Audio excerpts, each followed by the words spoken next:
Yesterday we're on a podcast and we're having like the same conversation. Oh, sweet. That like this unexplainable Some feeling. transcending force is speaking through you. So or creating through you. We're speaking about energy here, and it's almost as if we have this you don't understand this like power to like grab from this energy field to like create. Project. Into project this world.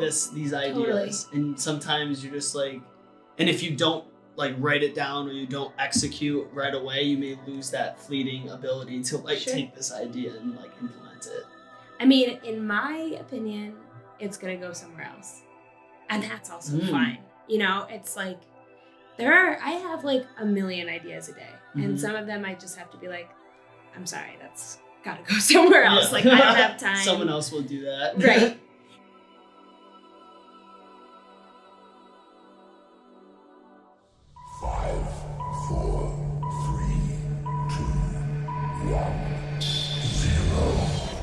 Hey everyone, welcome back for episode 31 of Bindlism, a philosophy to a self-sufficient lifestyle. This episode, Kyle and I interviewed Syracuse native Ryland Heagerty. She is the daughter of the owners of Pastabilities and the mastermind behind the dance event Dreamland. Dreamland is a project that came into inception after Ryland and her friends wanted to bring a dance venue to Syracuse and cities alike that were unlike the traditional club, but instead fostered an environment of respect, safety, and inclusion. Dreamland has been a smashing success over the course of 2018 all the way up to present day, and we can't wait to share Ryland's story and the insight into what Dreamland is and what it will become. We hope you enjoy.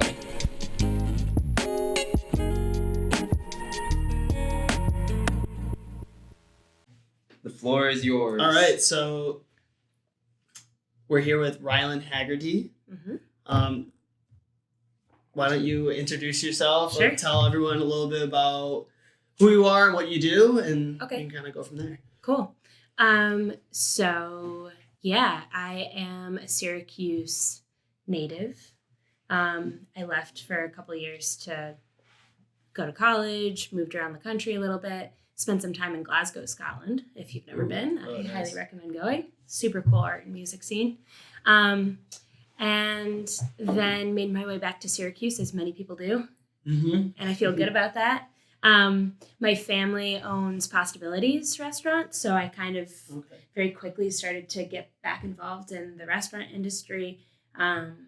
So that's a part of my life. I manage that with my family, and I love it. And then I'm also, I have this other kind of side of my personality that is an artist. So you're like half businesswoman, half artist. Yeah, although I'm not an artist. Like, I always kind of backed away from like turning that into my career because I didn't really want it to lose its sort of like magical potency, So it's become more of like something that I freelance and I do for myself. I'm lucky enough that some people have seen, I actually, strangely, I went to school for photography, but then now all I do is like abstract painting. So it's just strange how that happens. But some people have seen my work and have like asked me to make things for them, which is super cool. Like, I think what I do is really weird and it means a lot to me and it's cool that other people like it. That's awesome. And then last year, through conversation with some friends, I realized that I wanted to make like a dance party happen. So that's Dreamland, and that's kind of been a huge part of my life for the last 6 months too.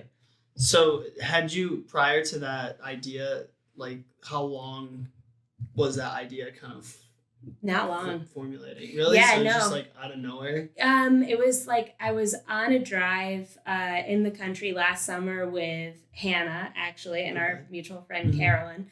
And we were like, man, I just want like somewhere awesome to dance. Every other place that I've lived in, like that's how I've connected to communities. Like in college, I was in New York City, and I was like going out dancing all the time. And I lived in Portland, Oregon, and there's like so many fun dance parties in Glasgow. It's really the same thing. And I was like, there's not really, I mean, not to talk down what's happening here, because I think people are doing cool things here, but that wasn't really happening last year. And are you referring to like, I mean, yes, like maybe someone throwing a party at their house, but Sure. also like a club also? Right. Yeah, I mean like an open to the public dance party with awesome DJs and attention to ambiance. And specifically for me, like maybe those parties are happening at some clubs in Syracuse. But I have had like kind of bad experiences in those spaces. I felt like, just the boundaries are always sort of an issue for a lot of people in those spaces. And for me in those spaces, I don't really like to be like danced on or with by strangers if it doesn't feel consensual to me. So something that I realized I could do was try and create a space where there were some, rules, like fun, but like, expectations as far as behavior. And really saying on all of our parties, and we have like a big scroll when you walk in with some expectations of behavior, like that, we expect like touching to be consensual and to like understand people's boundaries and to like really respect each other. And it's just a safe space that like people are really celebrating the fact that they have this space. And the people that have been coming out to these parties are like people I don't see in a lot of other venues, because I think everyone's just been really craving something that, is responsible to that. So what types of people would you see at this event? I mean, all types of people. What's really cool is that it's an all ages event, or at least it started in a space that was able to accommodate that. We've been kind of bouncing around a little bit. And where we've had the last party and where we'll have the next one in July, it is July. Where we'll have the next one in a couple weeks, is at Wunderbar, and it's a little difficult to make it all ages there because of the bar and just certain liabilities surrounding that. Yeah, so the last one and this one are 21 and over, which I've received feedback like from our younger people that they're like, we really want this back, Yeah. So I'm working on making that happen. Yeah. So the first couple parties, anywhere between, I would say no younger than 18, but,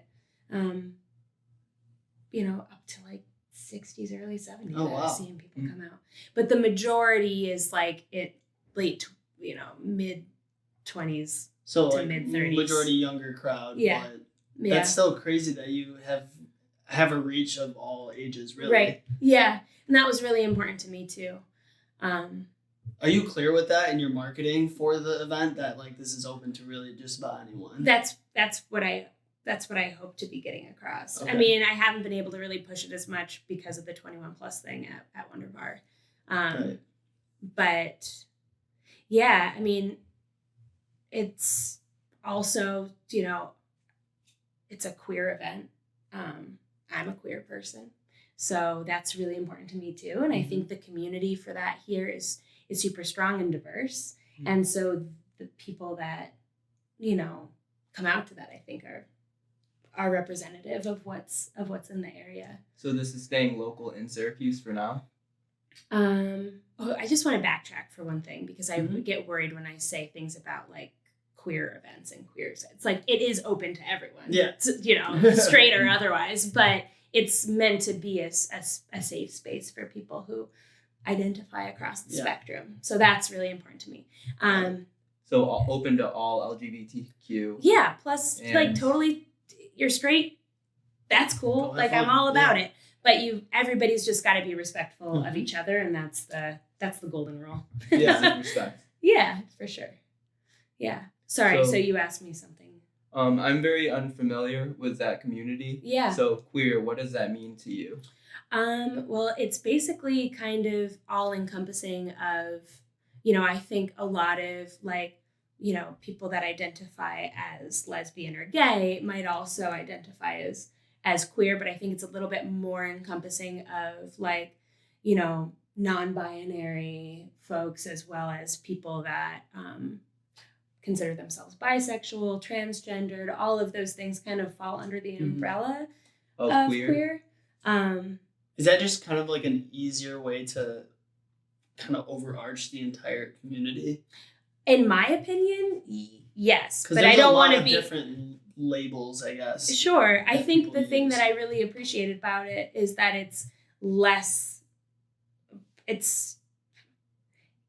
a larger concept, and it's more inclusive in terms because it's like a big community you're talking about, and everyone there's so many different areas within that. So I guess for sure, although I don't want to be like the person that I'm sure people might disagree with me, or that's my relationship to it. And I think that's probably a simple way of trying to get the idea across. That makes sense. Yeah. Well, still withholding to the respect. So it's like respect to all people. All people. Yeah, for sure. I'm not really about labels in general. I know that sounds like a really like silly thing to say. I like people, and I want people to feel like comfortable in a space, and like I want minorities to feel, and like traditionally oppressed people to feel all kind of comfortable together and connected. Yeah, I mean we're all in this together. Yeah. So that was the idea behind. Well, I mean, it was one of the many ideas. Primarily, I love dancing. I love to dance. It's like my favorite thing in the world. What kind of dance? Like, what kind of music is like your favorite thing to dance to? Oh, I think that's a really hard. That's hard to answer. My favorite thing to dance to, maybe like, I love like hip hop and R&B and funk and soul, and but I also love to like dance to like punk and like electronic music, and I'm way all over the place.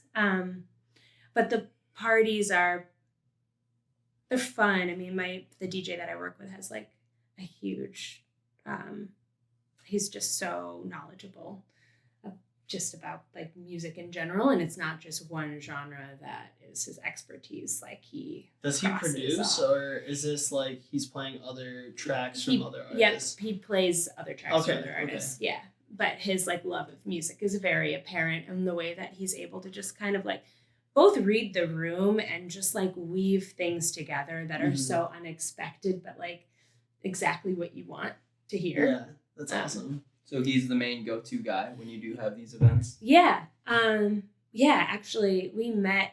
He's from Albany. His name's DJ True Master. His name is crazy. Okay. It's True Master Trimmingham. Yeah. Wow. Yeah. And he is amazing. We met sort of serendipitously. He was eating at Pastas at the bar one night, just kind of coming through town. I can't even remember why he was coming through Syracuse. And he really liked the music and asked who was responsible for it, and it was me, luckily. And we were introduced, and we started talking about music together, and we just connected. And we started talking about the potential for him coming into the restaurant and spinning some vinyl, and that ended up happening, and it was super fun. And we did a couple more of those events. And then, when I had that thought about Dreamland, I was like, True is the guy. Sense. Yeah. And he brings other DJs because he's connected to so many DJs, like in New York and beyond. So pretty much every party he brings somebody with him. So it adds like, diversity in that way too. But yeah, I have basically partnered with him to be the person that we like to say that he curates the music. Okay. Yeah. That's how I feel as well. Now, would you say like each event you've done so far, has he like presented a different presentation each time, or is it kind of similar? Like what do you see with these? Yeah, no, I mean, I think they're all, it's hard to say because the DJs that he definitely bring a different flair to the event. But it's all familiar. Like, that it's him. Okay. Yeah. also he's just got such a personality, and he like is dancing and getting in front of his DJ table and like dancing with everyone, and he's like a pump up guy, but like not in a cheesy way. Yeah. So yeah, but everyone is somewhat different. It's not like the same like playlist. God, no. I mean, it's he reads the room. It's always going to be different depending on the energy of the room too. And that's really cool. So when it comes to creating events like this, what are some key fundamental things that go into making this happen? Yeah, it's a good question. So part of what I really wanted to do was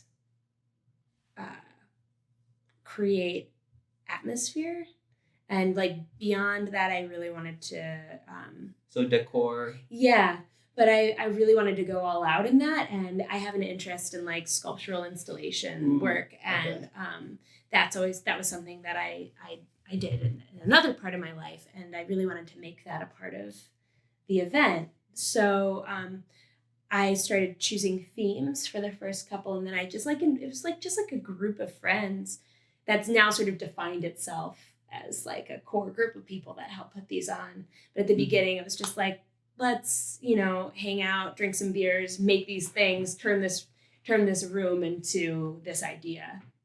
And so it's very like homegrown. Yeah. From the community within. Totally, yeah. I mean, it's a lot about my community, but I think my community has grown, from doing this, and there are just, I like to call the people that come help put these on like a part of the dream team. Okay. And so, the dream team has grown beyond, my immediate friendships at the beginning of doing this. So they're like reoccurring members? Yeah, for sure.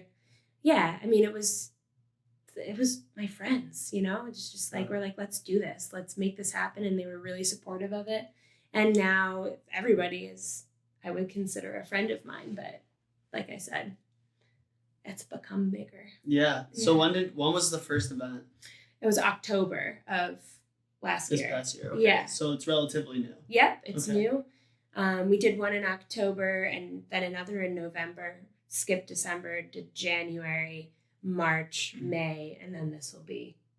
Wow. Okay. So what's the original plan to do it like once a month? That's what we were thinking. And then I was like, this is hard. I love it, but it's expensive. My commitment to the themes, I go all out. You guys haven't been? No, we haven't. Oh, you gotta come in July. Are you gonna come? Okay, cool. Where is it gonna be at? At Wunderbar. Right. Okay. Yeah. So it's every time at Wunderbar? No, I mean, not necessarily, but they've been really like super accommodating, and nice. And the owners of Wunderbar are like some of the original crowd of people that came to the first one, and they've been to every event since, and so we've they've just been supportive. I feel like that's really key to finding like I know you mentioned that it is difficult because of the fact that you can't have underage people involved at Wunderbar. But it's also like it's kind of like a trade-off. You're trading that off for having really nice accommodation, being able to kind of do some more things that you may not have been able to do at a different location. Right. Yeah. I mean, it's a little less like DIY. The first few parties were all at this gallery that maybe you're familiar with on Oak Street called Apostrophes. I've heard of it. Yeah. I don't think I've been there, but It's cool. I recommend everybody check it out. And the owner of the gallery, her name's Holly, and it's really funny. I know I'm like kind of speaking like in this sinuous way, like I'm not like telling a linear story at all. But when I first thought, hey, I'm going to do this thing, I actually like put it up on Facebook, and which I never do. But I was like, I have this idea. I want to have a party. I want to make it happen regularly. I want it to be, safe, inclusive, all the stuff. And I want it to be an immersive art installation. And I was like, who has ideas for where it can be? And I hadn't met Holly, the owner of Apostrophes, but she commented on this post along with like hundreds of other people. And she was like, let's do it at my gallery. So that's how we connected. And that's how the first few were at Apostrophes. And she had like a do whatever you want kind of attitude, which was awesome. And she also just like was really passionate and helped me put it together. And she's an artist, and she's a she makes sculptures, really amazing sculptures. And her imagination is amazing, and we just like work together super well. And we just grew out of that space in a lot of different ways. There was one bathroom, the line to get in would take like over a half hour, wow. Like we had like hundreds and hundreds of people in there. And I mean, I even hesitate saying this like in a public way, but like it got to a point where it really wasn't safe. Mm-hmm. So. Well, you've expanded in its progress. Yeah, for sure. So how long did it take to get to that? How many did you do at Apostrophes before you were like, we need to do this somewhere else? Oh God, let's see. So October, November, January, March. We did 4. There. Okay. Yeah.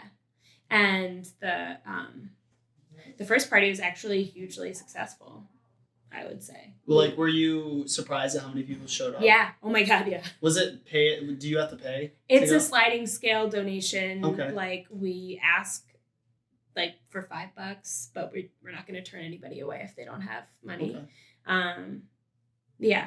But the bigger they get, the more expensive they get. So, now we have a person at the door that collects money versus like me running around with like a fanny pack, like yeah.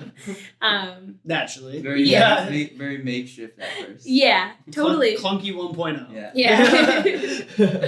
It worked. It was fun. And I think that the like sincerity of that really caught people's attention too, Yeah, that's awesome. And it's brave on your part to just kind of like throw yourself in there and see what happens. Right. Yeah.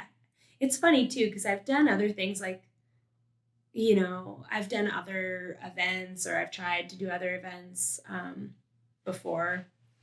And I was always way more nervous about it than this. I was just like, you know what? It's just going to be fun no matter what. But I was truly surprised. I've never felt like so proud of something that I have done ever. So how many people came to the first one? The first one was probably, I don't know, like 100, which for me was really good because it could have been a little bit more than that, but it was in a location that a lot of people weren't familiar with and on a side of town that it's outside of the obvious neighborhoods for a lot of people that might be inclined to come to an event like this. And it quickly climbed to the last party was probably, a little over 200, 250. And then at Wunderbar, we counted like 350, like I think it was between 350 and 400 people that came to the last one. So that's where we're at right now. That's awesome. Yeah, it's really cool. I think it's only hopefully getting bigger. Right. So. Yeah. So, do you change the themes each time? Yeah. Okay. Mm-hmm. The first theme was like, I don't actually know that we knew exactly what it was, but we just like, Holly really went all out, and she went with the theme of like Dreamland, and she had this like this crazy like bed sculpture that she made that takes up like half this room.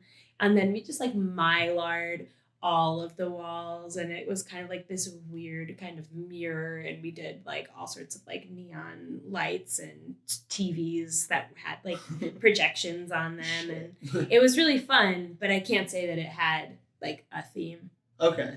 The next one we did like an in the clouds theme that was really successful, and we made like hundreds of these like glowing clouds and suspended them on fishing line, and they were all kind of like scattered throughout the space. And then we made the walls clouds, and we lit the back of them, and we had fog machines, and it was really beautiful. And then I know I'm missing something in here.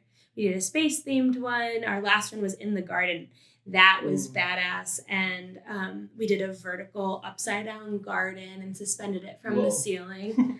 And lit it from the top, so like the ground was like dappled and crazy. And then we had several projections going. Some of them were like on this floating fabric, and they were like flowers growing upside down. And we created these giant paper flowers, like tons of them.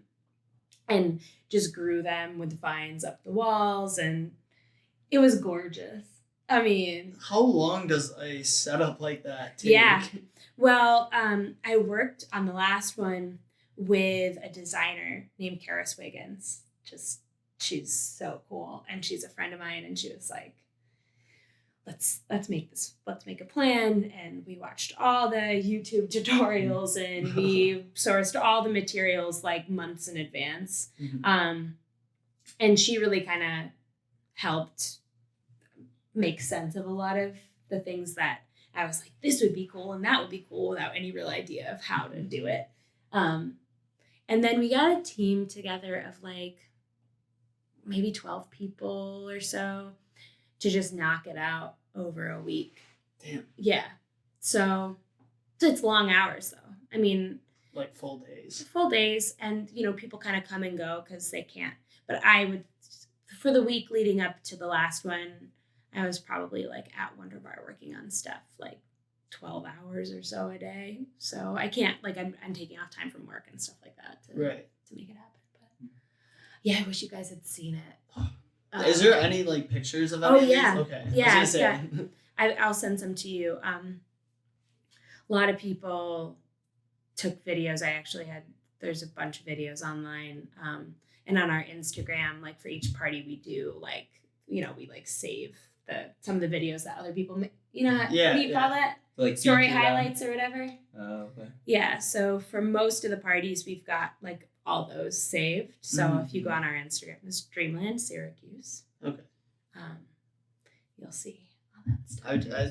You saying that, like, because where I'm getting at is that, so what Kyle and I like to do is when we go to events, whether we're vending or just attending, is we like to film the entire event and then make recap videos of these events. Yeah, cool. So I was like, oh shit, we should be like going and do a recap of this. Totally. It sounds like it needs to be shown off. Yeah. Not that you're not already doing that. Totally. I mean, I'm not. Just another outlet to show it. For sure. It's not been my focus, and I'm like way too like, I can't do it when it's happening because I'm just of course on another level of just like dancing and hostessing. But we've been really fortunate. The local photographer named Lucas Adrian, if you're familiar with him,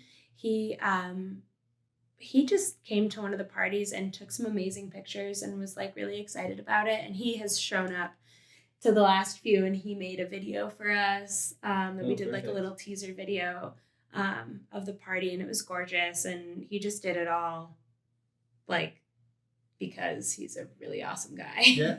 And then I made a connection with another videographer. Is that the right thing to say? Yeah. Video guy? Yeah. Yeah. His name's Mike Larry Draw. He's super cool, and he's from New York City, and he came up to the last party, and he took some footage, and he just sent me something that he's working on right now too, and it's stunning. So that'll be up in a couple days. That's awesome. Just like as another promo for the upcoming party. Yeah. And this one, we're working with Hannah at the Deca Character to do an Under the Sea themed party. And we have hired Salt City Burlesque to come in and embody 7 of the characters in the deck. Oh, and so they're going to be they're going full out in their costume with these 7 different characters, and they're going to be in character all night, kind of like mingling with people. Mm-hmm. But then they're going to do some spontaneous performances too. That's in the space, cool. Like burlesque style. So I can't wait for that. It's cool how you're like interconnecting all your background of, you have your abstract painting, like your sculpture, your management and at pastas, right? And you're like kind of combining all of those skills to like produce this product to like share with a bunch of people in Syracuse. Right. Yeah. Thank you for pointing that out. I feel like that's really true. It kind of like calls on all of the things that I feel like I have experience in. Did you intend for this event to be able to showcase all those skill sets? Or is it just kind of like the nature of it just kind of worked out that way? Thank you for asking that, because that actually kind of brings us to a really interesting story, which is no. Well, to answer your question, no. I didn't. I was just like, dance party, cool. I know how to do that, whatever. But I actually think that it is in like just my blood, not to sound like cheesy, but my parents are from the area, sort of. But they met in college, and they were a part of a group of friends that put on these parties called cyberfunk parties. This is like in the 80s in Syracuse. And they were, I didn't even think about this really like consciously when I was putting this together, but it's kind of like following in those footsteps. Without even like intentionally totally doing it that way. And their parties were badass. They did it with a group of friends. They had parties to fundraise for the party itself. They spent all year long creating this one event. And in between that, they would have these fundraising parties at the landmark. They had connections everywhere that they just kind of got in through the back door to do really, really cool stuff in Syracuse. And their cyberfunk parties they had at this place in Lafayette called the Creamery. They invited artists that they knew like from the area and beyond to create really amazing, crazy installations. They had these like, well, I'll get into, I don't even know how much I want to get into all that because it's never ending, but they made these like giant inflatable sculptures, and they had like these full house mazes, and like the whole place was experiential, every aspect of it. Like anyway, would you say that these are very similar? I mean, like, I know like the installation side of it sounds very similar, but yeah, would you say the premise of their parties are similar to yours or different in terms of like who they were targeting? Oh, I don't think they even had to target, like all of their marketing efforts for it were so like organic and not like, I mean, they did, they had some markers that kind of indicated that parties were going to happen, but it was like really kind of an underground thing. Ooh. Like somebody, I actually am a little foggy on the details, but one of the members of the group, I believe, would spray paint this like particular type of bicycle emblem in certain places to sort of indicate that a party would be happening at a certain point. Yeah, it's something like that. And they were huge. These parties were giant. Actually, Lafayette had to write a law, very specific law, to ban them from happening because like thousands and thousands of people were like descending upon this property out in Lafayette. Right, and Lafayette's a pretty small area. Yeah, well now even more so. At the time there was a lot more land around where this old creamery was, where their friend lived. Their friend who was kind of like the leader of this whole thing. He still lives in Syracuse out of the creamery. And it's just this old creamery. Still has the giant like milk things. Yeah. What do you call them? A tank? Yeah, tank. Like exactly. Tank? Yeah. And he has people going out there. They have potlucks and parties every Monday night and whatever. Wow. He built it like it's kind of like a little artist commune. It's broken up into different apartments, and different artists have lived there throughout the years. Yeah. So I mean, it definitely. I think it's It definitely seems like you're following in your parents' footsteps. Yeah, unintentionally so, but yeah. How much influence did your parents have on you growing up in terms of like the art and what you're doing now? Well, by the time that I was alive, they weren't like really doing those types of things anymore. I mean, that sounds sad, but my dad passed away when I was a kid, so my mom just really had to focus on like keeping the restaurant alive, keeping us alive, and there wasn't a ton of time to like play. So Pastas was created before you were born. Mm-hmm. So did they create Pastabilities? Mm-hmm. Yeah. Like day one. That's awesome. Yeah, 82.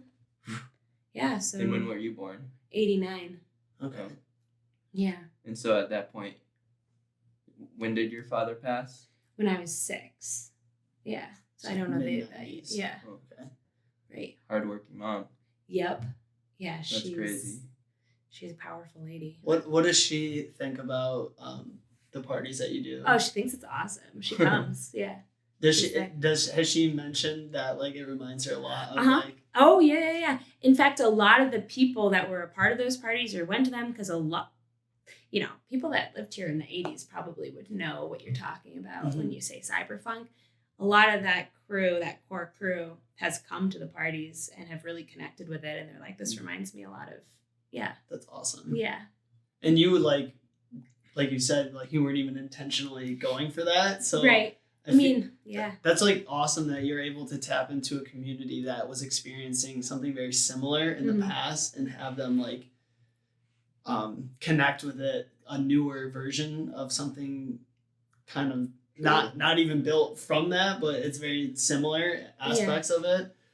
I mean, yeah, it's impossible to say that. Of course, it's like a part of my consciousness. Like, I can't say that that's not, but it's definitely not separate. I just wasn't thinking like, I'm going to do something just like this for my generation. Right. Just to be like a copy and paste. It was very organic. Mm-hmm. Yeah.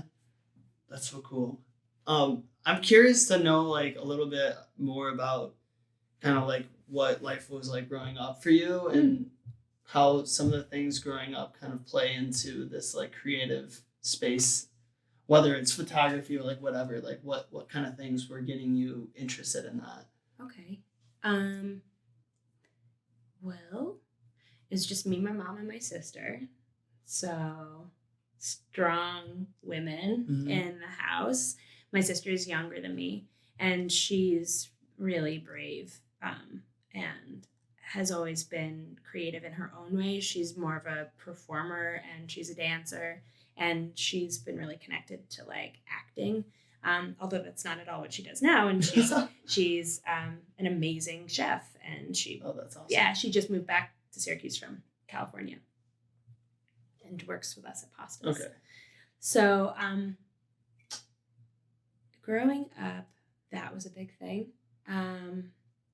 Then like later in life, I think it was probably like junior high or so that I realized I was really like connected to making things. And I didn't feel good. I went to Montessori school, if you're familiar. Mm-hmm. It's like it's an alternative learning model, and it's very visual. And like you do like math with beads kind of a thing. Okay. Like it's like, yeah, it's very cool, but it's not easily translated to a more traditional. Is it like applied subjects? Like the math is applied to like real world application? I bet that's probably more of their angle now. But yes, that was definitely happening. It wasn't obviously happening, but like a lot of our science curriculum was like we would go to the farm and like check out algae and like, sounds like experiential. As opposed to reading a textbook. Right. There wasn't a lot of that. And it was great. It felt fun. It didn't ever feel like I was never told like that there was something that I wasn't like good at or excelling in a traditional way. Like there weren't grades or anything like that. Did they test you on the knowledge in any way? Well, we had to take state testing. I mean, it was mandatory, but they didn't focus on it. And it's very different than, what would happen now. Even I'm sure that they are required to maintain a certain. They seem more rigid now. Yeah. Well, testing. Yeah. Oh yeah. I mean, for sure. Like most schools are. And they, I think as a school, you really have to, you have to meet certain averages in order to continue to receive funding. But in their case, as a private school, I don't really know how that affects it. Anyway. So like growing up, you didn't focus on art at all? No, I definitely did. But it wasn't like, oh, I'm better at this than other things, because I wasn't really aware of not being good at other things. You know what I mean? You were just experiencing everything. Yeah. And just kind of going along with it. Yeah. And I think I was really learning, but it's just not traditional. Mm-hmm. So, and I think it's am way more in support of that kind of learning model than the one that I was subsequently forced into, which was Christian Brothers Academy. Was that for high school? It started in 7th grade. So I left Montessori in 6th grade, went to CBA in the 7th grade, and very quickly learned that there were things that I was not good at. And what were those things? Most things, but everything except for English and creative writing and studio art, which you only got to take once. And there were... Right, isn't that like the introductory art to like, you have to take that before you can take the higher level? Sure. There was no higher level course available until my junior year. And I had no access to that sort of thing in school after the 7th grade. Yeah, it was really hard for me. Do you know why? Is that just the nature of CBA? I don't know if it's changed since then, but their focus is on academics and sports. And most of the people that go there are academics, like math, science. Yeah, the core, the core curriculum, math, science, English. Okay. And art just wasn't on their radar, and like people weren't demanding it, not that they would listen anyway. But there were some after school opportunities for me, but I think middle school's hard for anybody, right? Mm-hmm. Everyone's going through their awkward phase during that time, I would say. Right. But I think it was really hard for me. You know what I mean? Like, was it because of that transition going to the school? God. Yeah, it was shocking. It was shocking on so many levels. It's like, and I think it really took me a long time to like figure out how to be like a confident person in the world after that. I mean, up until later years of college. I think it was even until like my senior year of college that I was like, oh, I get it now. Because it was really hard. I mean, and I don't use this word like lightly, but it was traumatizing. And I guess I started to gravitate toward the things that I felt like I was good at, but they weren't like none of my classmates really knew that I was good at those things because they weren't happening at school.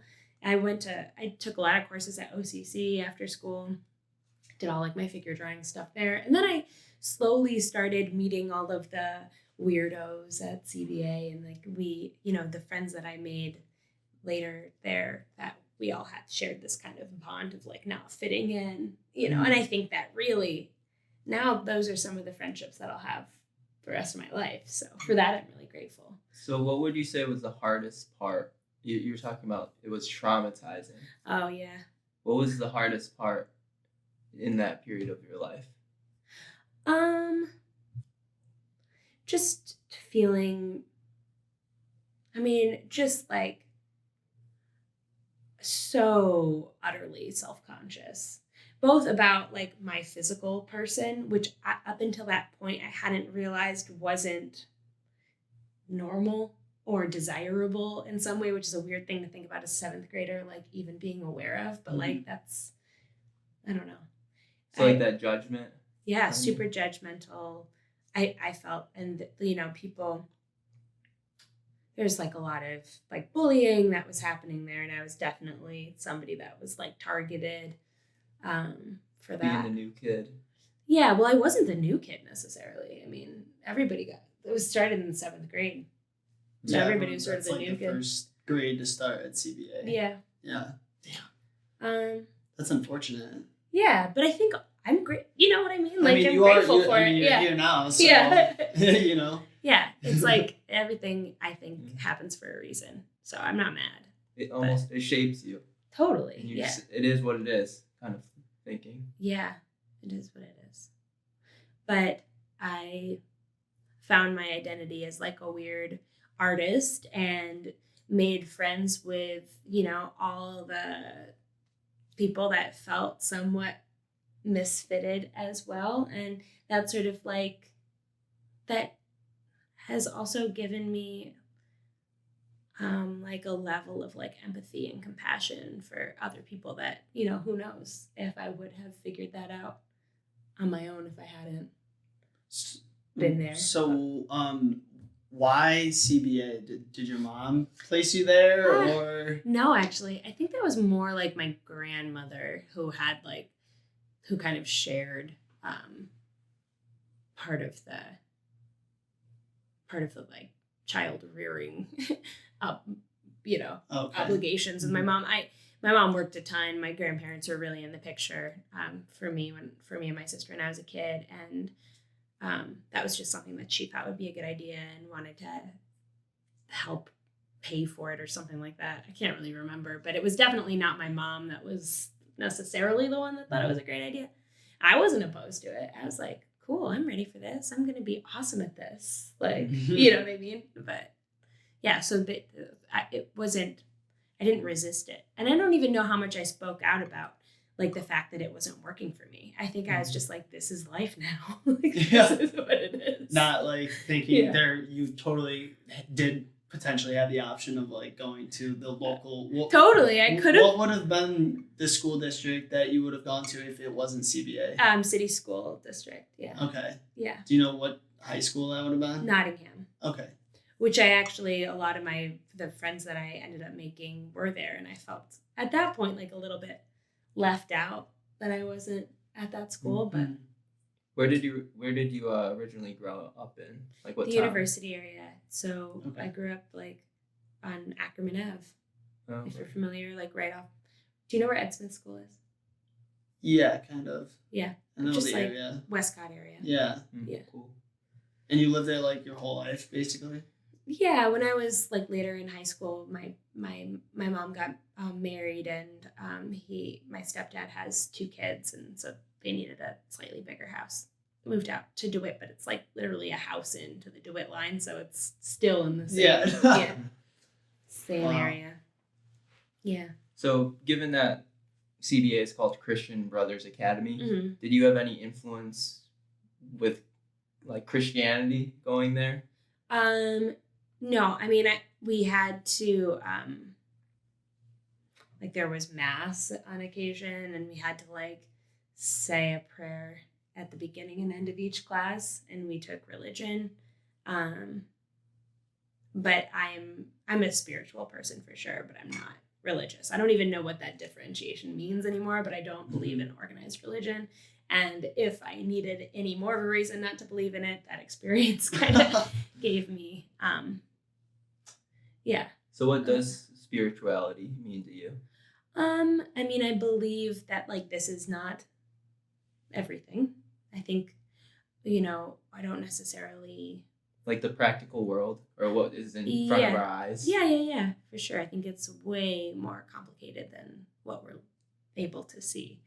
I guess I have always sort of had a sense of there being an afterlife. I don't know what that looks like. I don't necessarily think it's like heaven. It could be. That would be cool. But I think it's probably a lot more complicated than that. So you're open to all ideas? Yeah, I'm open to thinking about all ideas. I mean, I also use like as a person, like different divination tools. Like I'm really into tarot and I'm really into ritual and like, magic. Not that it's not like I believe in that more than other things, but it's been a really important grounding thing for me. How is it grounding?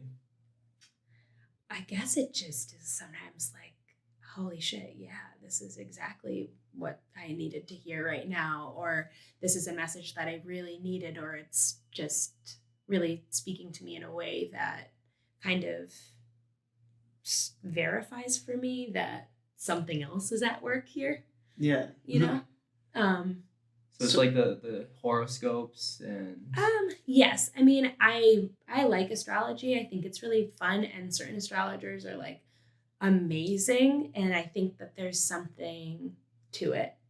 I don't claim to know a whole lot. I mean, I'm interested in it for sure, and it makes sense to me. I mean, I'm somebody that thinks a lot about like energy and energetic fields and all of that stuff, which is, you know, scientific in nature. It's not hard to like wrap your head around the fact that that's at work here. Yeah. Right. But well, there's physics guidelines to it all too that can be explained scientifically, like math through like numbers and everything. And then there's like the more intuitive side to it, where it's like you feel it and you just know it without even like, I don't know, it's intuitive. Yeah, for sure. Yeah. I think where like the planets are at the time that you are like first brought into this world, it's gonna change the way what's actually happening on the planet in a physical way. So it's got to mean something.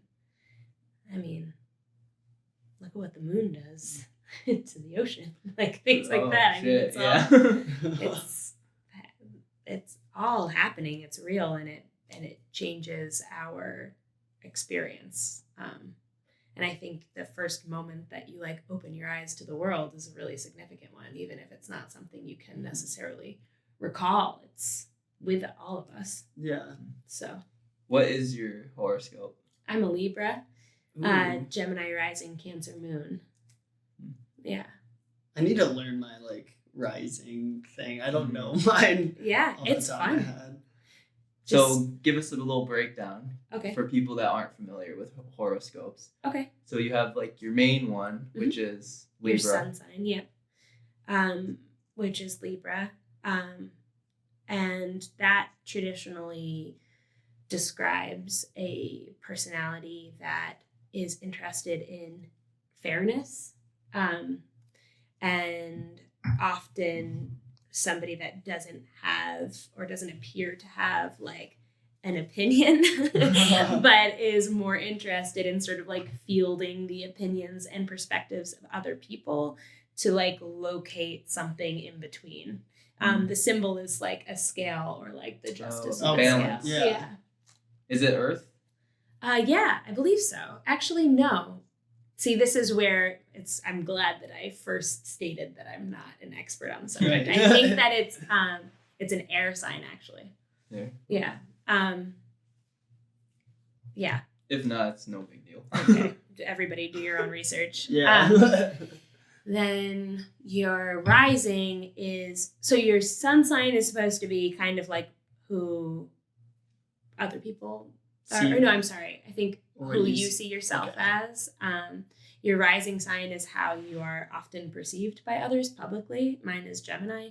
And then your moon is like where you feel, you know, most at home. Like who you are privately, like what gives you comfort and like what's like super grounding for you, I think. So given that you're a Libra, right? Libra, what kind of traits from that Libra category do you feel like resonates with you? Oh my God, I feel like I'm such a Libra. Yeah, I am like, and as a manager, of a restaurant, I've had to really figure out how to not always be that, because it can't always be like a diplomatic, like, I mean, you have to be fair, but also sometimes you just need to have an opinion and say how it's going to be, and not like, what do you all think for like 2.5 hours? Like it just doesn't. There's some of that, but it's not all of that. But my true nature is kind of like when, you know, somebody's like, you know, where do you want to go to dinner? I'm like, well, where do you want to go? Like that's just I'm comfortable when other people are comfortable. That's a big part of my genetic makeup. And you can feel the energy. Yeah. Yes, I think so. I definitely am like a sensitive person in that way. That's going to work in your favor with creating these events. You'll be able to like feel the air, so to speak. So to speak, yeah, for sure. Yep. And that can be an overwhelming thing sometimes. So you mentioned tarot. How do you implement tarot into your daily life? Yeah. Well, I actually implement the deck of character way more into my daily life than I do tarot. So did you use tarot more before deck of character? And now you've kind of switched over. Yeah. Okay. Because I'm like, have you guys played? Yeah. Oh, yeah. I have a deck. Yeah. He has a deck, right? Mm-hmm. Yeah. I mean, Hannah was our first podcast. Right. So, like, it was natural for us to just be like, yes. Yeah. we're part of this now. Yeah. She's so amazing. And that game is like, what? Yeah. So, I've had many a draw where I'm like, all right, I don't know what's going on right now. Right. Exactly. That's what I'm talking about. Who said it? I think Celine Rahman said that Hannah's like a shaman. Guru. Yeah, she's a guru of sorts. Yeah. Well, she describes a lot of what she does. I'm sure she said this in her interview with you as like channeling, which I'm really into. Yeah. And I think that that's an amazing gift. And I think of that as like a part of the creative process all the time. I mean, I think we have different ways of describing that thing, which is like the moment that you're like, I have an idea and I'm going to see it through. I mean, it's almost as if it's coming from somewhere else and you're like the vessel for it. I mean, that's how I feel when I'm like really in the zone with like painting. I'm like, this is beyond me. It's like speaking through you. Totally. This is insane to me right now because yesterday we were on a podcast and we're having like the same conversation. Oh, sweet. That like this unexplainable feeling. Some transcending force is speaking through you. So or creating through you. We're speaking about energy here. And it's almost as if we have this you don't understand this like power to like grab from this energy field to like create. Project. Into project this world. These ideas. Totally. And sometimes you're just like, and if you don't like write it down or you don't execute right away, you may lose that fleeting ability to like take this idea and like implement it. I mean, in my opinion, it's going to go somewhere else. And that's also fine. You know, it's like I have like a million ideas a day. And some of them I just have to be like, I'm sorry, that's got to go somewhere else. Yeah. Like, I don't have time. Someone else will do that. Right. You know what's amazing is that I was just talking to another mutual friend of ours, Nick Feely, and I was like, I've had this idea, but I don't know how to do it. And it's because he and I were talking as people that put on events, like, man, wouldn't it be cool? Like, how do we really organize it so that we can kind of get people to help certain ideas come alive, because you need help. I mean, and I was like, I had this idea. I'm also, sorry, this is so my classic conversation style. Like, I'm like going to step back again. Fine. But I bought a house a couple years ago, and I'm obviously, you know, fairly young, and I'm not like married or, you know, all, not that I think those types of things are important, but obviously they're helpful to getting things done sometimes. Yeah. So I had this thought regarding that, like with all of these things at my house that just pile up. I'm like, wouldn't it be cool if there was like an app where like everybody like kind of listed the things that they needed to have done, and then people could like pick up those things and earn points to like from picking them up. And like even with like creative projects, like if like go into your house and help you out. Maybe that. I mean, it would have to be like way more secure and like like. But I mean, like even with like creative projects, like if everybody were sort of like sharing and like, this is my idea and who wants to help, and then you receive like a certain amount of points so that you can then kind of like request help from people with those or something like that. I don't exactly know how any of this would work. It was just like a fleeting thought, and I mentioned it to Nick. And he actually said, he's like, oh, you guys have an idea for something. Like he mentioned that you guys had an idea for an app that was kind of similar to that. Did we? Yeah, we did. We were talking about, like, basically it was Bindle. It was the app Bindle that you were putting together, Kyle. Like collecting points. Yeah, like the experience point. Yeah, the time banking system. Yeah. I'm thinking this is a tangent, but I'm thinking when augmented reality becomes more of a thing, we're going to start seeing those things happening where it's like you go around and you're going on a hike in augmented reality on your phone or whatever it is, glasses. You'll see like, oh, there's coins out in the wild. Right. And you go and pick them up, and then you start building up this experience point kind of thing. Yeah.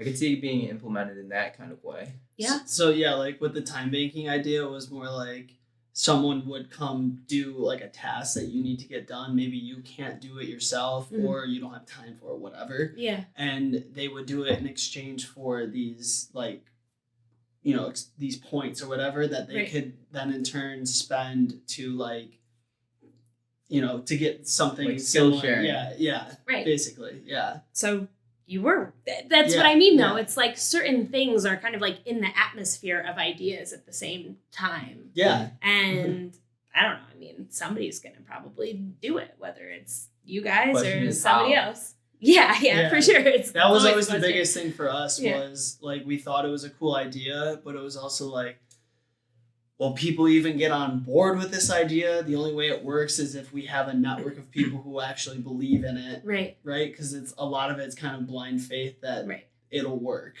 Because in that sense, you're kind of building a new form of currency. Yeah. In a sense, because you're trading skills. Yeah. Instead of for money, you're trading it for something else. So. Right.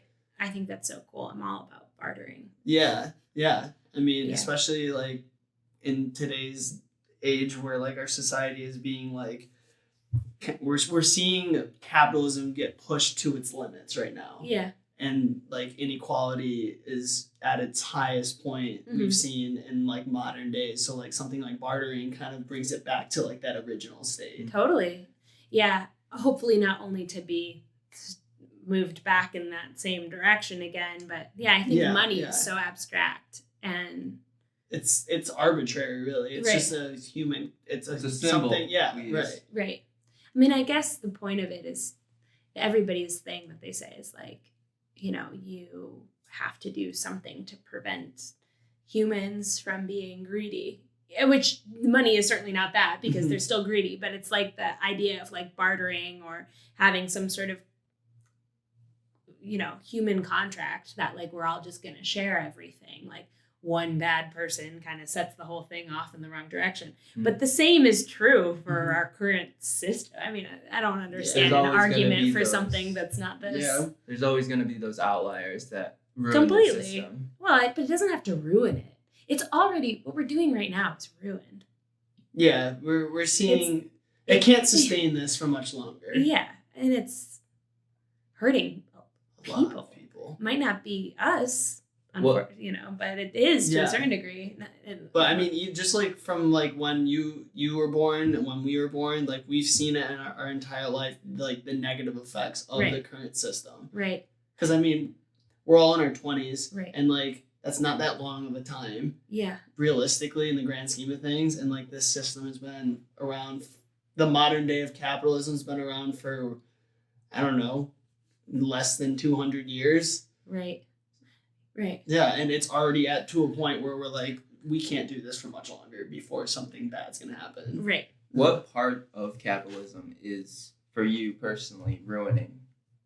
Oh, I mean, I guess mostly the greedy part of capitalism. So the ones on the top. God, I feel like we're getting out of territory that I like know how to speak about in like a way that sounds Oh, interesting. We're not going to brainstorming. Yeah, we're just too. Yeah. Yeah. I guess I think the fact that it requires people to be oppressed in order for it to work. It's like capitalism is not set up for everyone to be successful in it. It requires a hierarchy of like capital, but also like of expertise and of like bosses that like exist at the top and require all of these people below them to work for, you know, less than for sure. I mean, I guess that's probably the case in a lot of different systems throughout the history of time, but this the way it only works if certain people are suffering. Okay. I mean, every like I would say capitalism has probably been a more effective system in terms of raising up the productivity. Well, not necessarily just that, but like just like how we live our day-to-day lives. Like imagine like back in the medieval times, their version of this was like way worse, where like people at the bottom didn't have like the luxuries of being able to like live in their own home and like decorate it and stuff. It was like you were literally like more or less a servant to the Lord who owns the land and all this. So it has adapted, but it's still not there yet. So what you're hitting on is like the extreme part of capitalism, where it's like the people at the very bottom are getting oppressed by the very wealthy. Yeah, but I mean, I guess theoretically, what people would say is the benefit of it is that it's not like a class-based system that you are not able to come out of theoretically. I mean, like the American dream is like you start at the bottom and you have not every opportunity, but you have the opportunity to work your way out of your circumstances if there. you do the right thing. It's not like India where your set class is forever. Therefore, the standard of living is much higher here because of that that potential opportunity. Yeah, but the problem is that nobody really wants that to be the case, that has anything to lose by like the status quo at all, like shifting.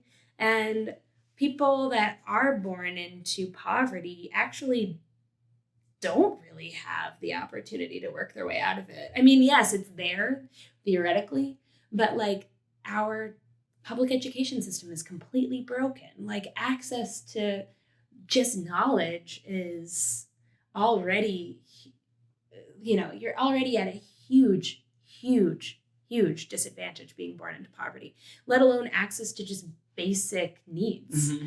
And it's generational poverty and trauma and being born into those things. I mean, I don't understand. I mean, it basically is feudal. Like I don't, it has feudal tendencies for sure. Right. You see a lot of it being reflected back, which is crazy because like the whole point of the system was to not be that. Right. And then as soon as greed kicks in and people are like, wow, I really like being up here and I don't really want to share this with anyone and I don't really want anyone else to be as successful as I am. Mm-hmm. I think in a really basic way is the problem that humans have. When you were talking about public education, that kind of struck a chord with me. I'm thinking that in this generation, this shift where we're getting more technology driven, we're starting to see we're starting to have the access to education, knowledge, insight. It's becoming more accessible now because of the internet. Sure. And anything that you would ever want to learn is now on the internet. And all you need is internet access to be able to go. Like you could get a phone and go to Starbucks and be able to learn as much as you want. Right. You'll have to sift through a lot of stuff. Yeah. But it's like on the other side of the coin, being a little optimistic here, it's like because of the change of times in the digital age, it's allowing people to have opportunities that they wouldn't have had prior. Sure. Yeah. I mean, I think like literacy though is a thing that needs to be considered in all of this. And I worked as an 8th grade tutor a couple of years ago, a literacy tutor, and I have to say that shouldn't be assumed, that people really can't take it all in. Even have basic reading skills and comprehension skills. Because like it may be true that everyone has the same. Well, I shouldn't say everyone, because like you said, someone who has no money won't be able to buy the equipment to actually access the internet. So that's one barrier. But also like you're saying, like just because the internet's there at their disposal, if they don't have the right like skills built up, literacy and other things, they may not even understand how to even like go about going into the internet and like finding the things that they need to find. Yeah. But I think that should be how educators really start to reformulate how they're teaching kids and how to use and interact with the internet. I think is our it's a hugely valuable tool. Like it's amazing. It's truly amazing. And there's so many opportunities to like really reconfigure how learning happens and how independent learning happens. But first you have to be able to like differentiate, to be able to source information correctly. There's a lot of not real information on the internet, but also True. Yeah. How do you even know what the kind of questions are that you want to ask and that kind of stuff? I think is also. Yeah. And to think that way, thinking it from a creator standpoint is like you're researching on the internet how you create a sculpture for this event. Yeah. Whereas like someone who's not coming from that perspective might just feel lost in all this sea of knowledge. Right. You make a good point because there's so much information that it's very overwhelming. It's overwhelming for me, and I know what I want to look for a lot of the times. But I could see how someone who may not have the self-awareness to know what they want to learn to just be like, where do you freaking start? There's so many avenues. Right.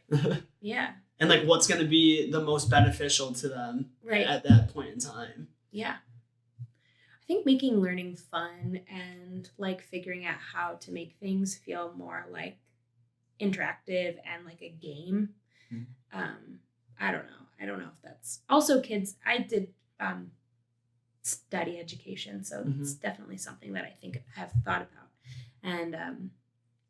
And one of the programs that I was doing was really amazing, and we did it at Seymour, which is a dual language elementary school on the west side of Syracuse. And I did 2 years of programs there with a part of Syracuse University that was an arm of Syracuse University that basically founded this space called 601 Tully on the near west side. And through that, we were able to provide programming, arts-based programming to inner city schools. What's arts-based schooling? What would that? I guess that it was interdisciplinary, but using the creative arts as the foundation for how it was going to be taught. For example, we did our first year was with the 3rd grade class at Seymour, and we partnered with a really amazing artist named Tat Fu Tan from New York City, and he developed this. He developed this. Oh my God, what am I trying to say? This color palette that was designed in the shape of. Help me. This is what we all learned. All of the elements. Periodic table. Yes. Okay. He developed this color palette in the periodic table, in kind of a similar, in the vein of the periodic table. And it classified different colors in the phytonutrient scale. So it was talking about the nutritional value of color in our food, real color in fruits and vegetables, and kind of turned it into a game kind of a more interactive way to eat. To think about it as gathering different colors on your plate. So being more mindful in a lot of different areas. Right. Chemistry, diet, colors. Exactly. That's kind of cool. And so we used it to create a mural in the cafeteria at Seymour, and we used this idea of phytonutrition as the as a way to integrate science into an arts-based curriculum. So talking about nutrition in science and color in food, and kind of trying to weave that into this overarching concept of eating in a more healthy way. So we worked on that, and we created this giant mural with the 3rd graders there. That's actually pretty genius. I feel like there is a lot of carryover in between the sciences and art, and it just hasn't been tapped into as maybe effective as it could be. Yeah. No, it's amazing, especially the culinary arts and science and the studio arts, all of the possibilities that sort of exist, and those crossovers are really cool. That's one thing I love about entrepreneurial work, like you with your events. You're able to take in so many different backgrounds, whether it's Pastabilities or abstract art, photography, and combine all of these disciplines into some vehicle or whatever you want to call it, that you're able to give back to the world. Right. Yeah, totally. This is a good insight. Yeah. And able to be sufficient off of it. You're making money. Right. I mean, is at Dreamland, I'm not making money. But is that a goal of yours to make that a profitable thing, or is it more just as like something that you just enjoy doing, so you don't care as much about the money side of things? I definitely want to break even. Mm-hmm. Ideally, I'd continue to pull in more and more money to invite more and more people to do cool stuff there. Mm-hmm. I mean, everything costs money, unfortunately. But fortunately, I have the means to compensate people fairly, and that's really important. Like, I don't want to ask people to like volunteer their time over and over again, certainly, but like especially with artists like the Salt City Burlesque crew that's coming in, like making sure that I was able to pay them was really important to me. I think more than anything, though, I would love it to become, and there are models of this all over the place, but I'd love it to become like a way to raise money for other things, like to pull in money and give the profits to, local charities. Organizations and charities that are doing amazing work. I don't care about making, like, I have a job and career. Like, I don't need to make extra money. I just don't want to lose money. That makes sense. Yeah. Because then you can grow. It's like a system. That's the way I see it. Like, you can talk about business models, and it's this like self-sufficient system that you have going on. And as long as you break even, you have more platform to like create more off of that platform. Yeah. And you can invest your own money from your career, and that's how you grow the business, quote unquote. Right. Yeah. And it's also like understandable, like at first when you're starting something like this, that it's not necessarily going to make that money back. So you have to assume that risk to even get to that point in the first place. Unless you're lucky and like, I don't know, do ravingly well and like early on. Yeah. No, I think ideally I would like be able to make enough money off of at least one event that I have a reserve so that I can continue to put money back in. Because right now, the way that it's going, not to be boring, is like I'm like spending my own money at a deficit for several weeks to a month or more until I am able to pay myself back again. Whereas like I would like it all to be happening somewhat separate from like my life. So that I could just kind of keep it at a balance and replenish itself and then donate whenever there's excess, but like keep it somewhere. Mm-hmm.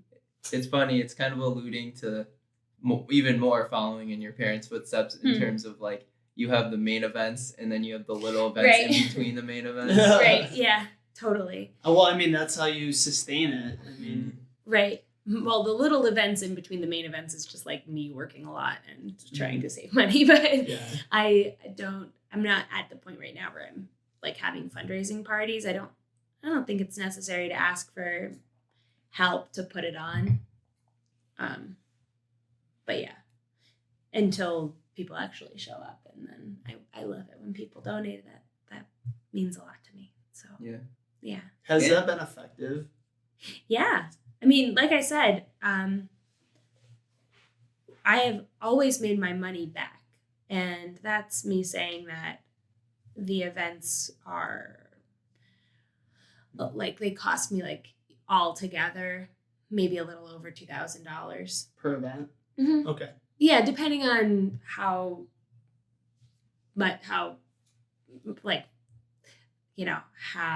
much the decorations cost for that particular event, and if I'm bringing anybody else on board to help make it happen. And like for this one, there's a lot of components to it. True, I pay really well too. So it could be that or a little bit more. It's interesting because I'm noticing a lot of your astrology sign very much like the characteristics exuding out in this the way you're going about it. Oh yeah, that's really funny. Yeah, no, it's just like here you go. Yeah. Well, like I feel like not a lot of people would have that mentality in this type of idea.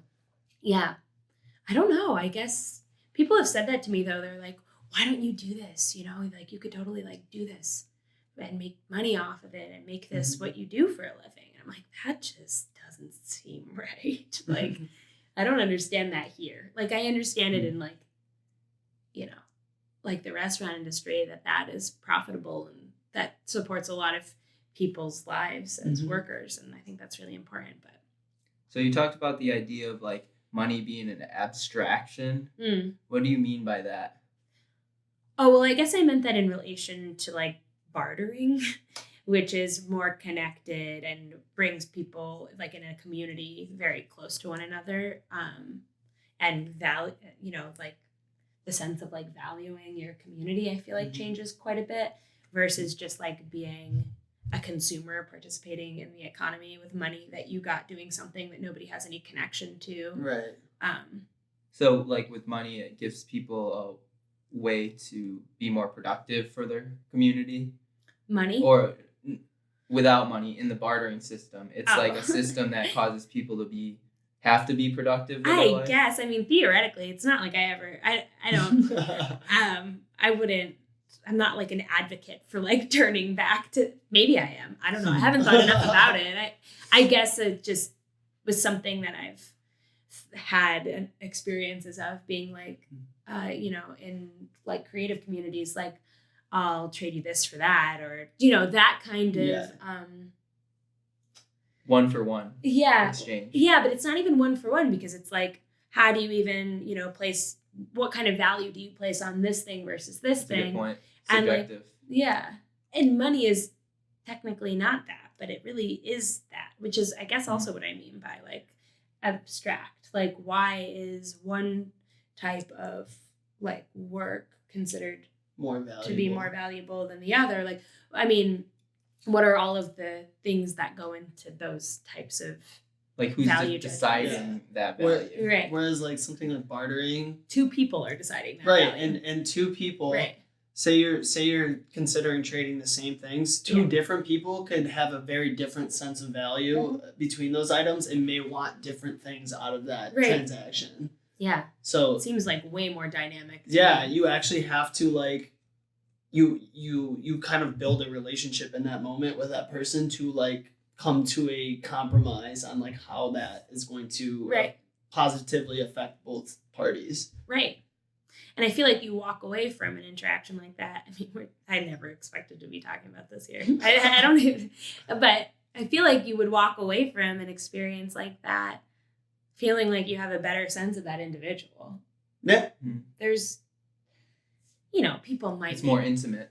Totally more. Yeah. Well, yeah. I mean, if you already know if the value is already set beforehand with money, then you're not really like, say you're buying something from a store. All that person is doing is taking your money and making sure you paid for it so that you can take the item. They're not like, you're not negotiating with them like, oh, I want to pay $1 instead of $2 for this piece of. And that's a little awkward too. Yeah. I mean, I've been in countries where like, or even in like New York on the street where it's like a certain level of like haggling happening that makes me really uncomfortable.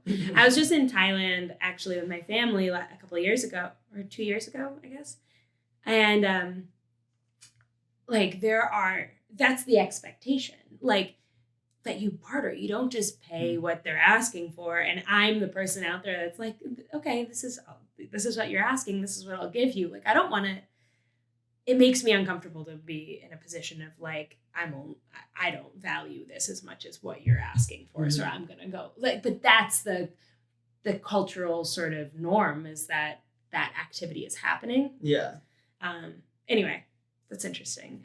One thing that I don't think we account for in a capitalistic society when we're placing this abstract value of money on material goods that consumers are consuming is the value of having good human character.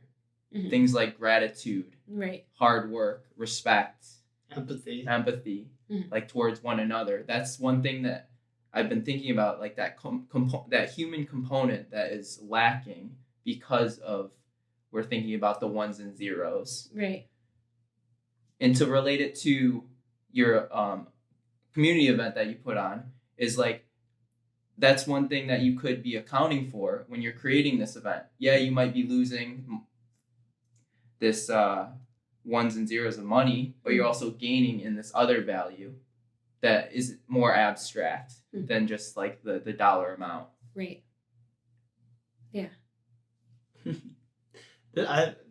I think it's funny that you mentioned that you're like, I can't believe we got onto this topic. This Yeah. is something that like tends to happen on our podcast. Really? Like we talk about your story and then this is what I mean. Like it's if we came in with set questions, we would never be able to elicit a conversation like this because we would have an agenda the whole time. Yeah, it definitely doesn't feel like you have an agenda. Oh, no.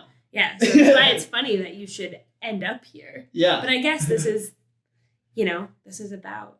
It's meant to be. Yeah. Yeah, but it's about, like, life. We all share this experience of, like, trying to survive in it, and money is a part of that, for better or for worse. Yeah. Yeah. Definitely. I truly enjoy being able to have conversations like this, though, because I feel like a lot of time when I'm talking with people, it does feel like they have an agenda or they only want to talk for specific points that they're trying to get and then information they're trying to receive, and then they want to end transactions. So having these just kind of opens my mind to a lot of different perspectives, I guess. So like, I don't talk about money this much. So Right. Yeah. Or like religion or spirituality isn't something that comes up.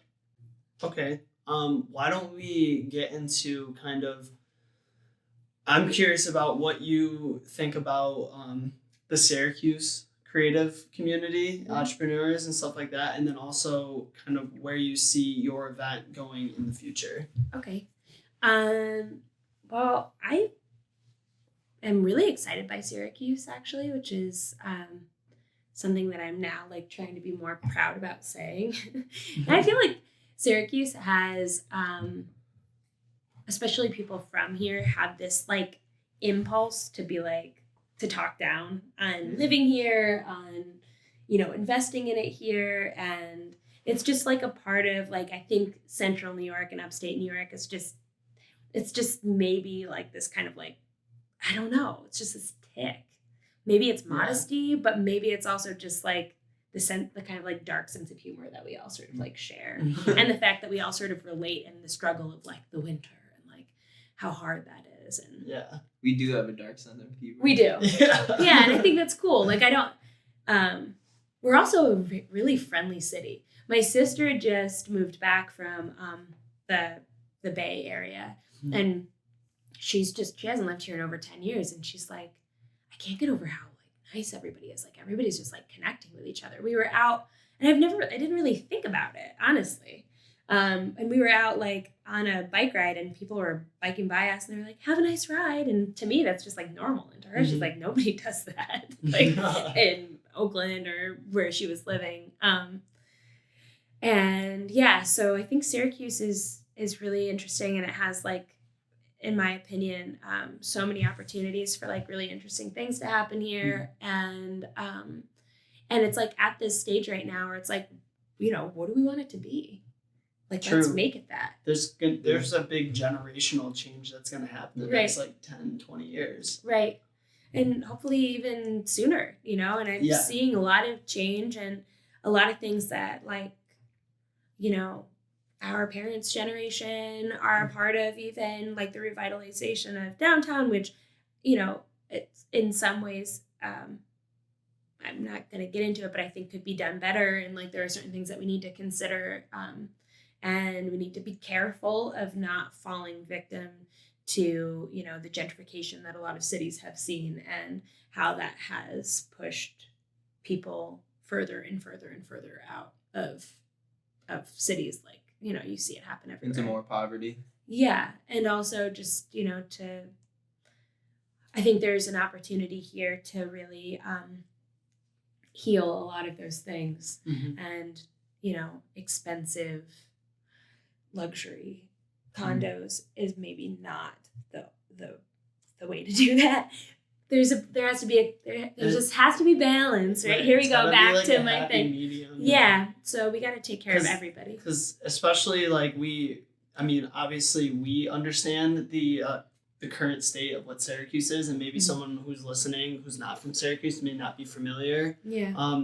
So I'll make it short just to give them that context. But basically, and this is a great kind of piggyback off that revitalization, is that 81, I-81 goes through the center of Syracuse, and it is very convenient that it does so, but the original intentions were racially backed. I've talked to some people who kind of know the ins and outs of like that project, and so now we're trying to get rid of 81 so that we can actually merge kind the of city, kind of unify the city more. But what you're I think you're getting at is that we need to be careful about how we do this, because we want to unify the city, not potentially divide it more. Yeah.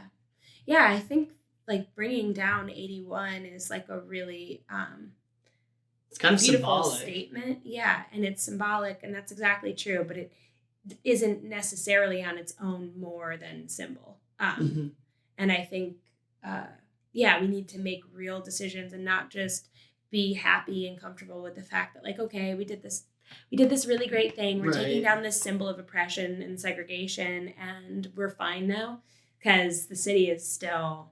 It's only the beginning. That's one of a lot of things that needs to happen. Right. Yeah.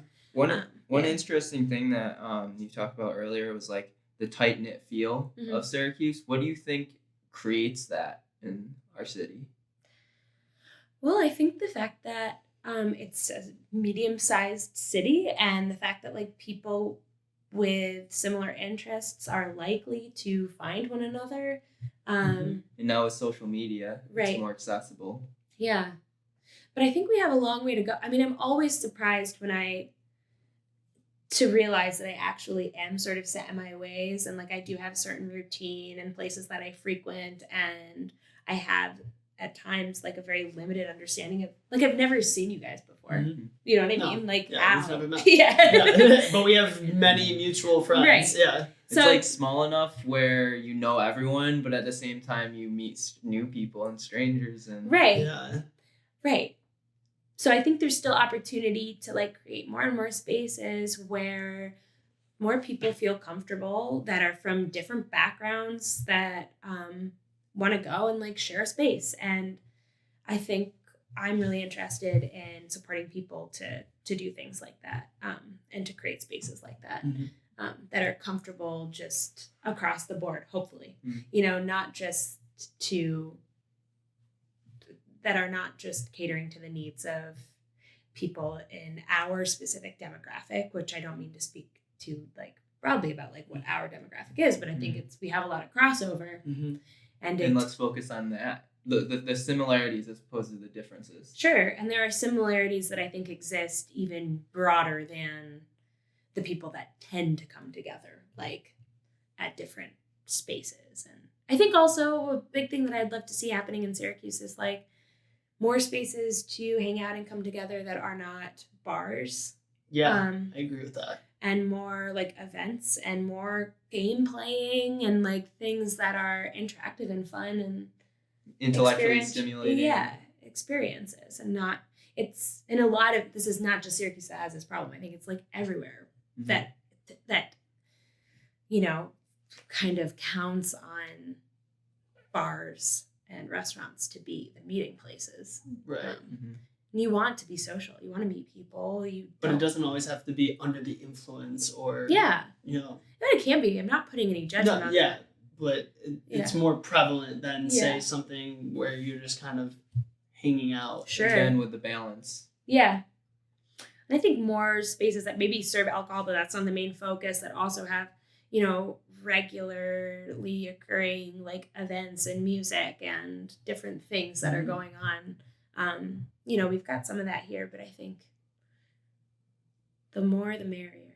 Well, it sounds like what you're adding to the picture, at least here while you're having them here, is benefiting that idea. Yeah, and I think people appreciate it for that reason. That the intention is to meet people and to dance and have a good time. Right. And people, and I think it's a different way of like being in this city that feels really good. You know, I'm all about that.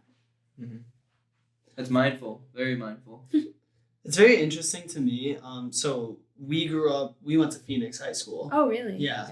Okay. And so I had lived outside of this area for the last like 5 years, going to college in Albany, and then I lived in Burlington. And so prior to that, I wasn't of age to go drink and, experience those parts of Syracuse that we're referring to. Yeah. So coming back now, I'm experiencing a lot of things of Syracuse that I never was open to before. Right. That door wasn't open to me yet.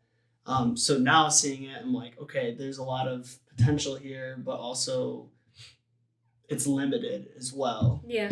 I don't know, but I think it's cool that we're meeting all these people, and I'm seeing like, okay, like there's a lot of people who care about the city. Yeah. How can we together make it, leave an impact on it? Yeah. And not saying like we're ever going to make it perfect, but how can we at least leave it better off than how we found it? Yeah. Yep. I agree with that. I think like nowhere's perfect. Mm-hmm. And I think the pursuit of that is what keeps people from doing anything at all. So one cool thing is do things. That, okay, so we're from Phoenix, which is like countryside kind of demographic. And then here you are, that's grown up in the city, more so like the university side, you're saying? And then like we know Hannah, who's like on the southern side of Syracuse, from Fayetteville Manlius. And we all have this common theme that kind of like runs through us in this like interconnecting force. Do you have any ideas as to what that interconnecting force might be between all of us? I think that, that we're all clearly interested in people and connecting with people, and seem to be folks that like enjoy the creative process of like having an idea and seeing it become real. Happen. Yeah. Yeah, I don't know. I think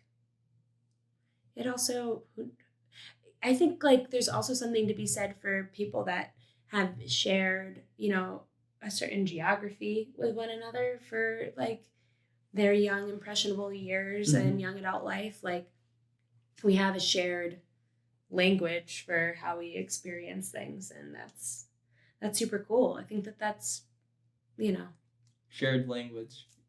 What do you mean by that? I guess I don't really know, but I think it's a very abstract concept. Yeah. Like being from this part of the world, like we've all had experiences that mirror one another's in certain ways. There's a lot of crossover. Yeah. Like it's culture. Yeah. It's culture. People from Germany are experiencing something very different than what we're experiencing here in New York. Yeah. I mean, even to think about it like as an artist, like the light is different here than it is in other parts of the world. Like the experience of like the first cold day of fall and what is coming next is like something that we feel like in our bodies in a different way than somebody who's from Arizona. I mean, there's just there's like something shared that's, I think, a little bit ineffable, which is why language is maybe not the right word to use, but there's like a shared understanding of like being in the world. We talk about this a lot, actually, and the idea of like, how do I put it? It's like stay in the city that you were grown up in. That like homegrown. Homegrown in, I mean, this isn't an absolute, but like try not to venture off too quick, because the connections you might make in your home might be the very ones that stick long term, as opposed to if you move out to California, you're reaching a demographic that experientially is not similar. Yeah. You don't know what necessarily the needs are of another community. And not to say that I feel like I fully even understand what they are here, so how am I supposed to really understand them, on the other side of the country. I mean, I think you're just giving yourself more work to do to figure that out. Right. And it might not, at least for me, I don't want to speak broadly about this, but for me, I had a sense that wasn't going to be as gratifying to me than doing something for the place that I'm from. And that's when you had the breakthrough of like, Syracuse is the place right now. Yeah, I think it's my place forever. I mean, I think it'll always be home. Yeah, right. I don't see myself like really fully ever leaving here. I would love to have a life that had more travel and like that this was my home base and that's like my dream. But yeah, I think this is it. Like, yeah, I think we'll see. If this becomes more routine with the events, it's like you could use this as a way to sustain your home life. And then at the same time, you have like all these other ventures going on. And it's like you would be able to fund your travels. Right. And go do your thing and then come back and know you have a community there to support you. Yeah. Yeah, I think that's really important too. It's like really connecting to a place and then, traveling from that sense of like security and comfort and that family. Yeah, because I don't think traveling without having a place to come back to feels as good. That's just me. Because through your travels, you gain all of this experience that you could come back to a home where you could share. Right, exactly. Yeah. Share and create. And I never really spent years and years traveling or anything, but I've done a fair amount and I've never really figured out how to like create things when I'm not, when I'm so transient. Yeah, yeah. Even like when I would live in a place for like an extended period of time, I still felt like, I don't really know how to do this here. Yeah. Yeah, I felt that when I moved to Burlington. I thought, oh wow, I can bring what Kyle and I are doing to a whole new market, and like it's gonna be like, it's Burlington. Everyone there's so nice. It'll be so easy. Right. And like, I mean, I was only there for 5 months, so that's not really I feel like a long enough time to really get that feel. But I was like, all right, like I don't really know anyone here yet. Right. Like there's a lot of footwork that needs to be done before I can even like start to feel like maybe I'm making some ground. Right. And you're pretty extroverted. Yeah. Too. Yeah. I was like, damn, this is a bit harder than I imagined it would be. Maybe I had just high expectations of what I could do, but I guess it was humbling in that sense. Super important to be humbled. Yeah. Yeah. But then it made like me coming back, I was like, okay. Yeah. I'm coming back to where I know I have people. I think the first thing I did when I came back was we were at the Gear Factory for their art event. Yeah, sure. And I was saying hi to so many like creatives that I know, and I was like, holy shit. Yeah. There are so many people here that I could be collaborating with that I didn't have access to in Burlington. Like, why would I leave? Right. Yeah, it takes years to develop networks like that. Yeah. It's something not take for granted. Yeah. Yeah. I think that was like a moment of, wow, I appreciate a lot. Yeah. Like everything that I have here that it gave me a new appreciation of Syracuse, I guess. Because with leaving, I was like, I can't wait to get away from Syracuse. Yeah. A lot of people have that. I had that kind of wake up to like, can't wait to get out of here, then come back here, and I'm like, this is great, actually. Yeah, it's not that bad. I'm ready for this now. Yeah. It's a very like thinking the grass is greener on the other side kind of idea. Yeah, for sure. And the whole idea of traveling is so luxurious. Well, for me personally. Yeah, I agree. To get out and explore the world. But then you realize that maybe there are more deeper, I don't know what it is. It's like this thing that like looms on you that's like, I need to come back home. Even though you're experiencing all these amazing adventures. Yeah, I know. I think that's real. A lot of people that I know that have left the area just, talk about homesickness. No matter how awesome their lives are other places. No matter where you're born and raised, I think there's a piece of that that's super real. It doesn't go anywhere. Okay, we've been going for a while, so why don't we end this with just kind of like... Well, first off, Do you feel like you've? Oh yeah! Oh my divulged god! And then everything? some. Yeah. Okay. Yeah.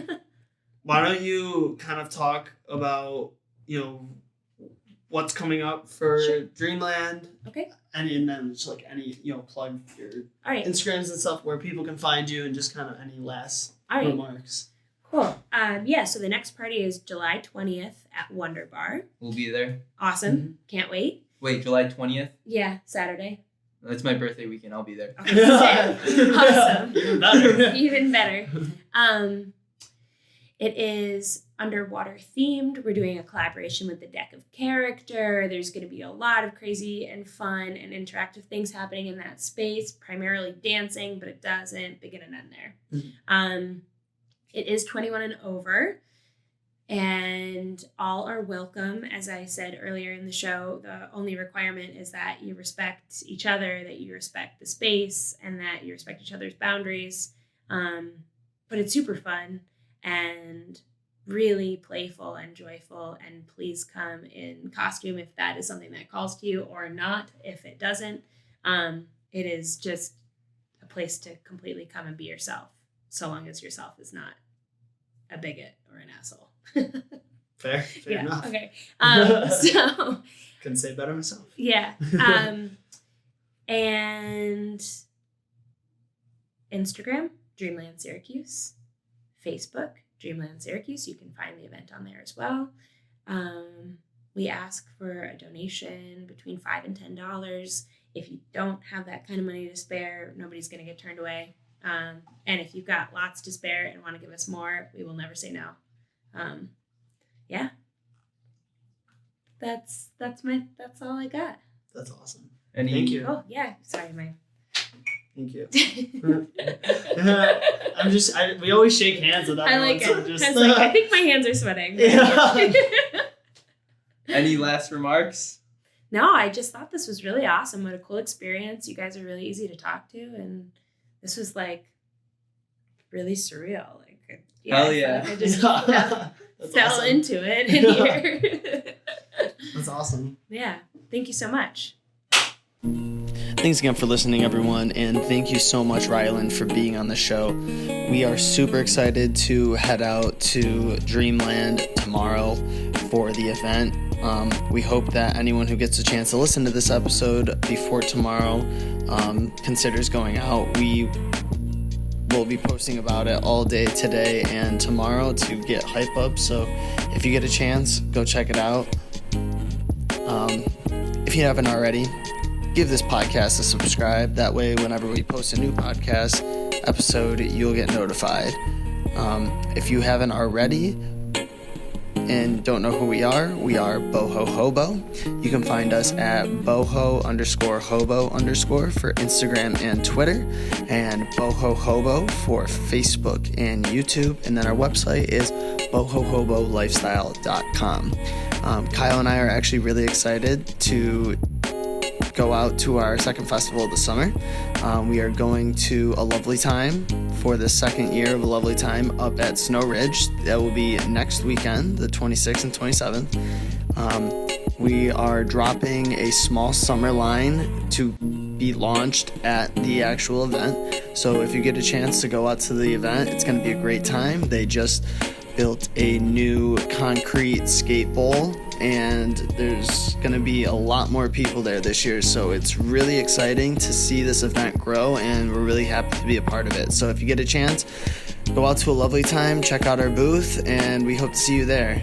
Thanks again for listening, everyone, and we will see you next week for episode 32 with Michael John Heagerty, not related to Ryland Heagerty, funny enough, but really great conversation with Mike, so we're excited to share that one with you as well.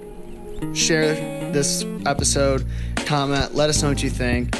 We love to see any feedback from you guys in terms of how you think our progression is going, people that you might think may be interesting for us to talk to, any of that kind of stuff. We love that input. So if you get a chance, do that. And also, one last thing before I finish here, if you get a chance and you could leave this podcast a review. Even if it's just simply filling out the 5-star thing and giving us your honest opinion of what you think about the podcast. This just helps us when it comes to the podcasting platform algorithms, and will hopefully allow us to show up organically for people looking for new podcasts and get people interested in what we're doing over here with Bindlism. So thanks for all your support. Thanks for listening in, and we will see you next week.